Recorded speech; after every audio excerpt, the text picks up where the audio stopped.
Hello everyone, welcome to the channel Gyan Anveshan. मैं समीक्षा Singh.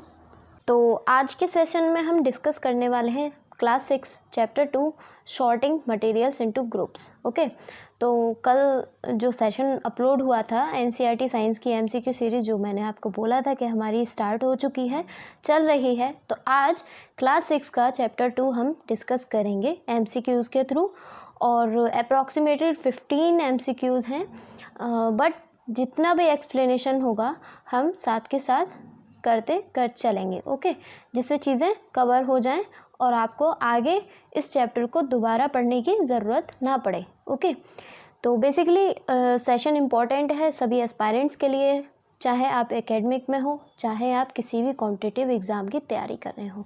Okay, मैं हूँ समीक्षा सिंह। तो चलिए स्टार्ट करते हैं पहले क्वेश्चन से।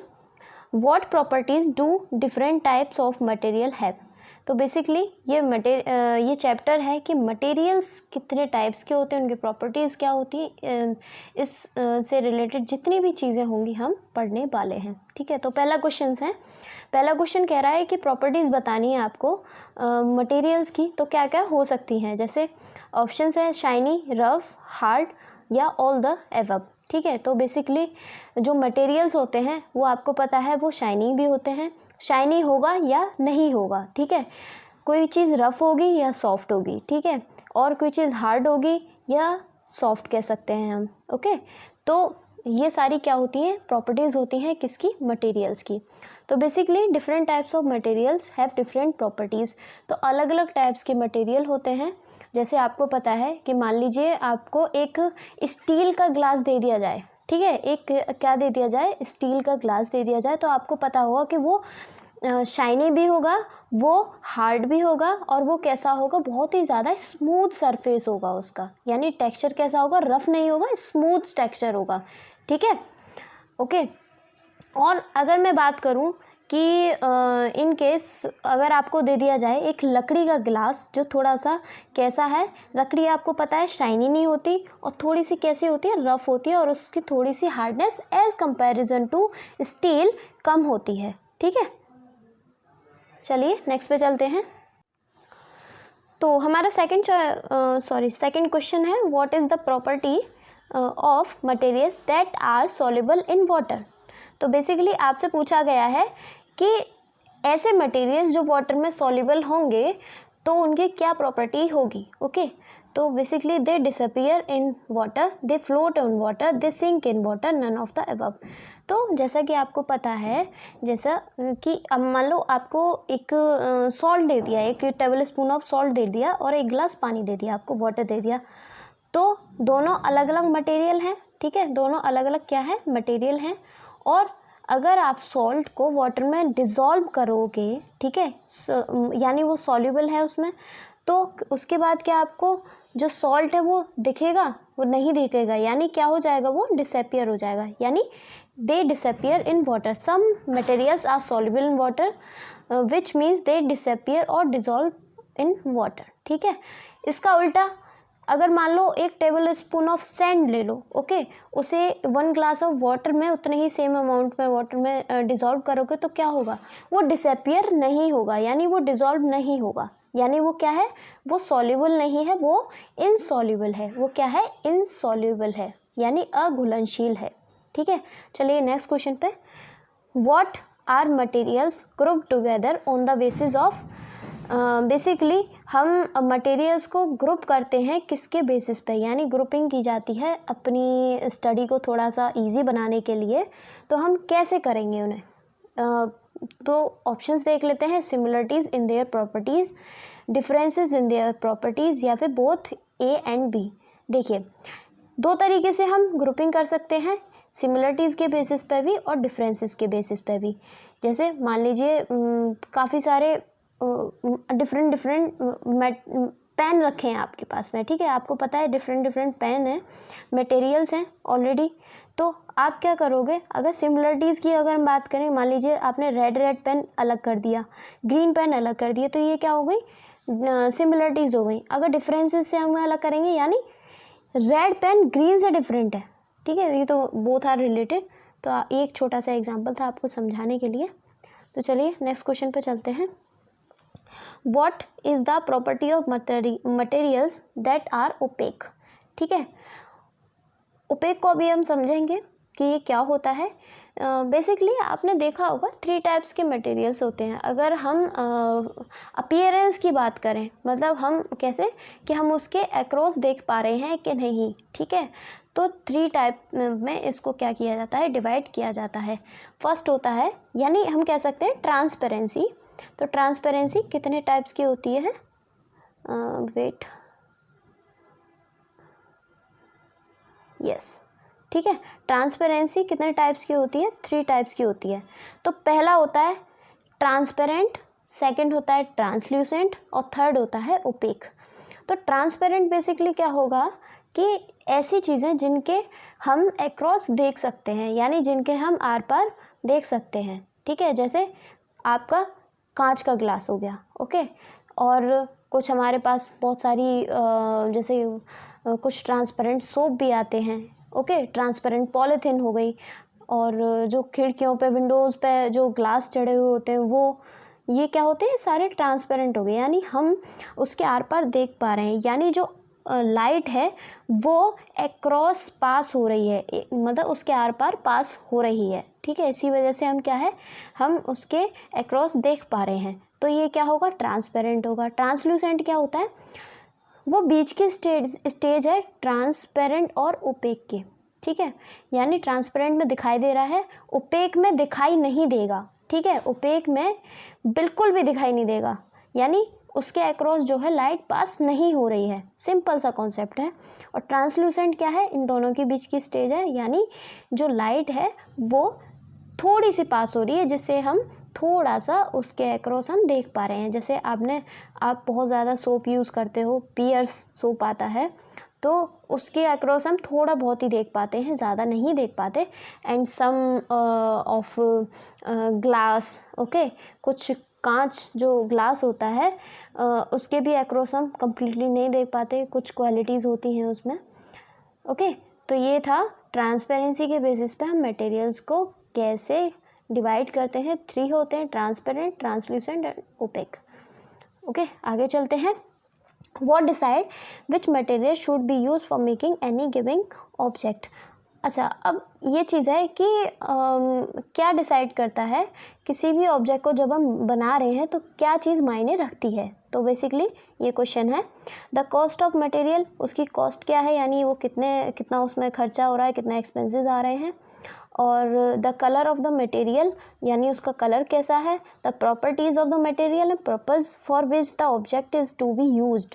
Okay, the availability of the material, ठीक है, यानी वो कितने आसानी से उपलब्ध है। Okay, the property of material that and the purpose for which the object to be used, यानी और मटेरियल की प्रॉपर्टी और वो किस पर्पज़ के लिए यूज़ हो रहा है, ये आपका करेक्ट आंसर हो जाएगा। क्यों होगा, अगर मान लीजिए आपको एक किचन से एग्जांपल लेते हैं। इन केस अगर आप को सब्जी बनानी है, ठीक है, और आप एक ऐसे मटेरियल से बना हुआ यूटेंसिल ले लेते हो जो आग पे जल जाए, यानी मान लीजिए आपने लकड़ी का एक छोटा सा यूटेंसिल ले लिया, तो आप वो ऑब्वियसली क्या बात है कि वो हीट के कांटेक्ट में आकर के क्या होगा, जल जाएगा। ठीक है, तो इससे ज़्यादा ये ज़रूरी है कि आप ऐसी प्रॉपर्टी के मटेरियल को सेलेक्ट करें जो उस पर्टिकुलर वर्क के लिए जो है यूज़ किया जाए। ठीक है, चलिए नेक्स्ट पे चलते हैं। What is the property of materials that have lustre. ठीक है, लस्टर को बेसिकली हम कहते हैं शाइन, यानी जो चमक होती है किसी भी चीज़ पे उसको हम क्या कहते हैं, लस्टर कहते हैं। और जितने भी आपके मेटल्स होते हैं सब पे लस्टर होता है, जबकि जो नॉन मेटल्स होते हैं उन पर लस्टर नहीं होता। ठीक है, नॉन मेटल जैसे आपका वुड हो गया और आपकी क्लॉथ हो गए, प्लास्टिक हो गया, तो ये सब क्या है, लस्टर लेस होते हैं, यानी इन पर कोई शाइन नहीं होती, ये नॉन मेटल्स होते हैं। और जबकि मेटल्स जैसे कि आपको पता है कॉपर के चीज़ें होती हैं, स्टील होता है, आयरन होता है, इन पर क्या है, लस्टर होता है, यानी चमक होती है हल्की सी। ठीक है, यानी दे आर शाइनी, कैसे होते हैं, शाइनी होते हैं। चलिए नेक्स्ट पे चलते हैं। What is the property of materials that are hard। मतलब जो मटेरियल्स हार्ड होते हैं उनकी प्रॉपर्टी क्या होती है। They can be easily compressed, कि वो ईजिली कंप्रेस हो जाते हैं, यानी ईजिली हम उसको दबा सकते हैं। They can not be easily compressed, they can be easily scratched. Scratch मतलब किसी चीज़ को खुरचना, ठीक है। तो जो हार्ड होगा तो उसको कंप्रेस करना, उसको दबाना इजी नहीं होगा, ठीक है। तो आपका जो ऑप्शन बी है वो करेक्ट हो जाएगा। चलिए नेक्स्ट क्वेश्चन पे चलते हैं। What are the objects around us made of. तो हमारे आसपास जितने भी ऑब्जेक्ट्स होते हैं वो किससे बने होते हैं, ग्लास से बने होते हैं। मेटल भी होता है हमारे आसपास, प्लास्टिक भी है, वुड भी है, कॉटन भी है, पेपर भी है, मड भी है और सॉइल भी है, ठीक है। तो ऑप्शन ए जो है वो आपका करेक्ट हो जाएगा। और इस टाइप के जो क्वेश्चंस होते हैं ना, तो उनका एक छोटी सी ट्रिक होती है। अगर मान लो ओनली लिखा हुआ है तो ओनली जो है वो नेगेटिव उसको डिनोट करता है, ठीक है। तो ये ऑप्शंस को इरेडिकेट करने के लिए बहुत ज़्यादा हेल्पफुल होते हैं अगर आप प्रेडिक्ट नहीं कर पा रहे हो कि आंसर पर्टिकुलरली क्या होगा, ठीक है। तो थोड़ा सा हेल्प करता है, ये ट्रिक होती है ऑब्जेक्टिव टाइप क्वेश्चंस को करने की। चलिए नेक्स्ट क्वेश्चन को देखते हैं। What are the properties of materials.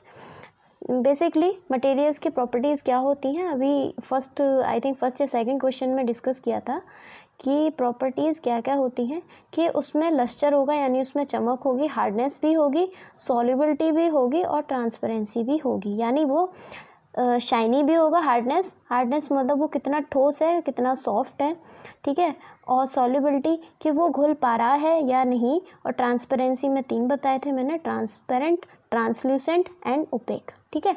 तो इसका ऑप्शन नंबर ए करेक्ट हो जाएगा। और बाकी के जो 3 ऑप्शन है, इसे प्रीवियस क्वेश्चन में बताया था कि ओनली वाले को हम ऑलरेडी रेडिकेट कर देते हैं। ये बहुत ज़्यादा कॉमन सा एक निमोनिक आप कह सकते हो, ठीक है, कॉमन ट्रिक भी बोल सकते हो। चलिए नेक्स्ट क्वेश्चन पे चलते हैं। Why do we group materials. हम मटेरियल्स को ग्रुपिंग क्यों करते हैं, ठीक है। तो for convenience and to study their properties, only for convenience, only to study their properties, ठीक है। neither for convenience or not to study their properties। तो बेसिकली neither वाला तो नहीं होगा, कन्वीनियंस मतलब सुविधा, ठीक है, और स्टडी देयर प्रॉपर्टीज़, जो भी प्रॉपर्टीज़ होंगी उनको स्टडी करने के लिए। तो आपका ऑप्शन नंबर ए जो है बिल्कुल करेक्ट हो जाएगा, जबकि बाकी जो 3 ऑप्शन हैं वो गलत होंगे, ठीक है।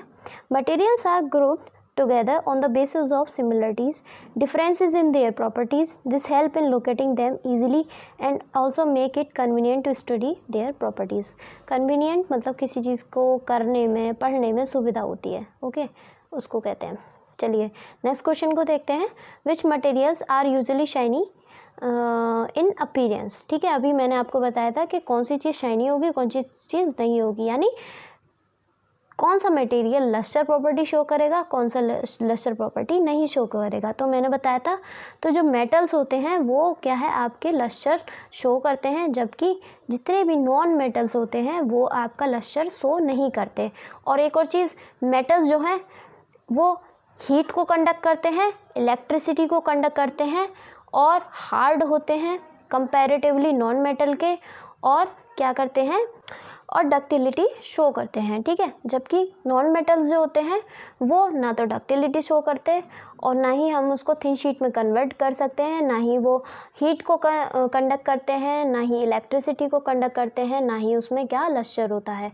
जैसे कि मेटल्स में हम कंसीडर कर सकते हैं, जैसे स्टील हुआ और कॉपर हुआ, ब्रास हुआ, ठीक है, ये मेटल के एग्जाम्पल हो गए। और नॉन मेटल में आपके सामने है he would, paper, cotton, plastic हो गया नॉन मेटल में, ठीक है।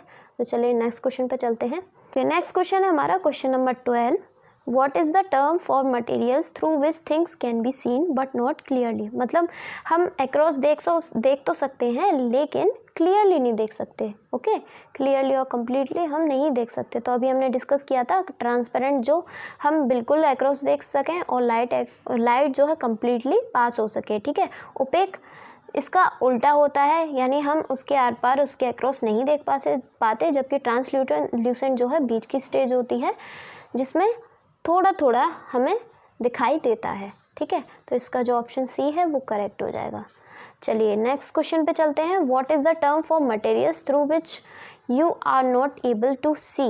ठीक है, अब इसका नेक्स्ट ये है कि बिल्कुल भी ना देख सकें, तो वो क्या होगा, ओपेक होगा। सिंपल सा question.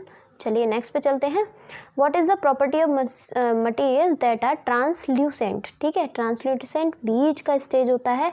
They allow light to pass through them, they do not allow light to pass through them, they partially allow light to pass through them. ठीक है, अगर लाइट को अलाउ कर देगा तो वो क्या हो जाएगा, ट्रांसपेरेंट हो जाएगा, और डू नॉट मतलब नहीं कर रहा।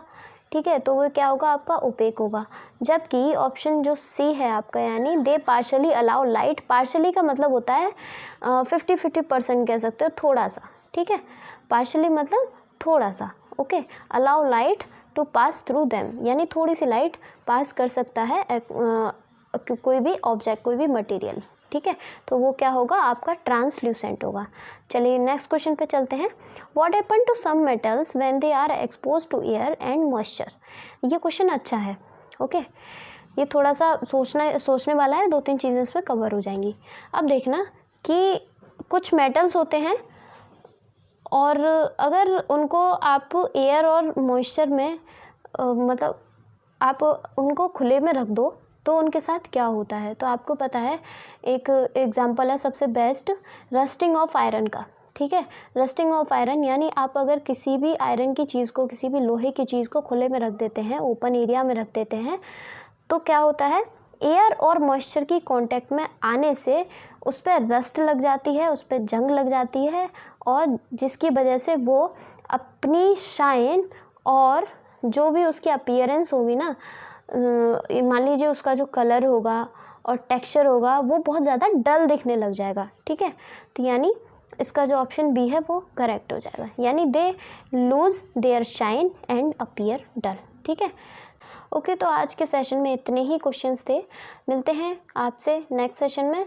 अगर आपको सेशन पसंद आया हो तो सेशन को आप लाइक करिए, शेयर करिए चैनल को, और सब्सक्राइब करिए, जिससे आपको टाइम टू टाइम अपडेट मिल सके वीडियोस का, और शेयर भी करिए जिससे जिस पर्सन को नीड हो इन सेशन की, उस तक ये सेशन पहुंच सके। ठीक है, okay, thank you for watching.